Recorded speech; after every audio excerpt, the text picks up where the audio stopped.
This is James from Nattehimmel, and I'm here to give you the top 5 albums which I believe have influenced my work towards our debut album Mourningstar, which will be coming out via Hammerheart Records on the 20th of May 2023.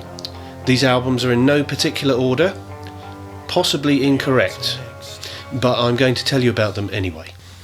First up, Iron Maiden's 1987 album Seventh Son of a Seventh Son. This was the last of the trilogy of albums which were the height of their stadium-filling success of the 80s. The previous 2 albums were astounding enough, but Seventh Son had a truly ethereal quality to it.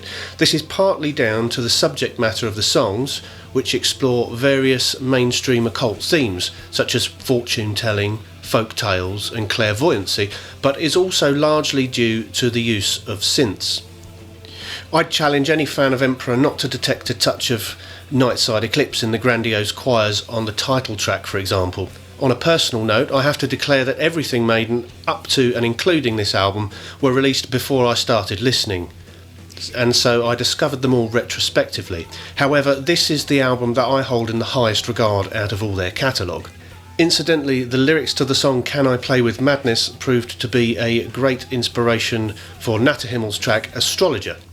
I personally rate Adrian Smith as probably the best lead guitarist, not just in Maiden but in metal full stop. It was a real shame that he left after this album. By the way, here's a photo of me with him at Bloodstock 2016. Paradise Lost's 1993 album Icon. Starting out as a death doom band who then refined their sound, vocalist Nick Holmes found a voice of sorts here. The death metal was now gone, but what was left was a more mature melodic gothic doom of truly epic proportions. The songwriting is extremely catchy, and I can sing along with pretty much every song. Waiting for the bus to go past. I saw Paradise Lost live with this album when they were in support of Sepultura at the Brixton Academy in London. It was a very memorable gig for me, and indeed would set me on a path of never-ending melancholic music making myself. Now, I'm a big believer that the secret of a commercially successful album lies in its immediate predecessor, and such is the case here. While its follow-up would go on to make them even more popular and sell in greater numbers, I don't personally think it was remotely as good an album as Icon. This was a stone-cold classic of 90s metal. Emperor in the Nightside Eclipse. The true elephant in the living room for any black metal fan from the 90s. Recorded at the same time as the events which would go on to make the front page of Kerrang!, black metal myth and legend, and eventually a Hollywood film, the very aura of the times are truly captured here. They'd had a go at 2 of the songs already on the self-titled mini-album, but that really didn't do the songwriting any justice. These songs are black metal operas, hymns to the terrain of Norway, and the imaginings of young runaway imaginations fueled by ego, talent, and tales of demons and magic, and probably in that order. Having heard the subsequent releases and the solo material of Ihsahn, I genuinely believe that Faust's position as drummer cannot be overstated in importance here. There was clearly a magic mix of Ihsahn, Faust, Samoth and the then recently departed Mortis that made the finished product what it is. Gehenna's Second Spell, aka Seen Through the Veils of Darkness. This 1995 album is a great follow-up to the more simplistic and raw debut, and brings a more enhanced vision of melodic folky black metal with a touch of Emperor's grandiosity.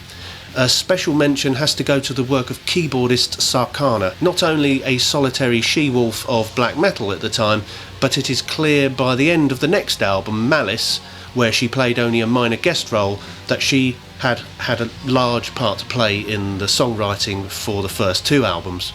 However, that's not to say there aren't some truly great rousing guitar riffs here, but never into the realms of being farcical, and always with a genuine black metal spirit. Blast beats are sparse with Gehenna, and this is part of the reason I like them. Ideas are plenty, and there are some really great multiple guitar melodies going on. However, you will need to listen very carefully because the mix is, by today's standards, very poor. Sadly, this album seems to have been locked up by the record label and so simply just doesn't get enough exposure. As a result, it's not very well known to new black metal fans, certainly not as much as it should be. In 1996, you had 3 or 4 front runners in the keyboard-driven black metal sound. They were Emperor, Dimmu Borgir, Cradle of Filth, and Gehenna. That may sound retrospectively like hyperbole, but it is exactly how it was.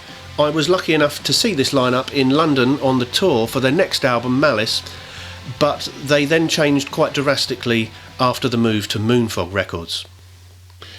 Dimmu Borgir's 1994 debut album, For Alltid. Coming out at the same time as probably the most important black metal album of all time, was obviously going to lead to this understated release on No Colours Records being overshadowed somewhat. However, in and of itself, the debut album of Dimmu Borgir is an album I have been drawn back to over the last few years, and now hold in a much higher regard than originally. The atmosphere is sincere and the whole style of the music is actually pretty original, even by today's standards. With elements of folky melodies and the sharing of vocal duties, there is something different in each song. Okay, there are moments when listening to black metal where I do find myself thinking, is this music actually good, or is it just a personal trip down memory lane for me? But I think that's going to be the case for anyone listening to music which the majority of people regard as just a load of noise, and if we're totally honest, that's part of the reason why we start listening to it in the first place.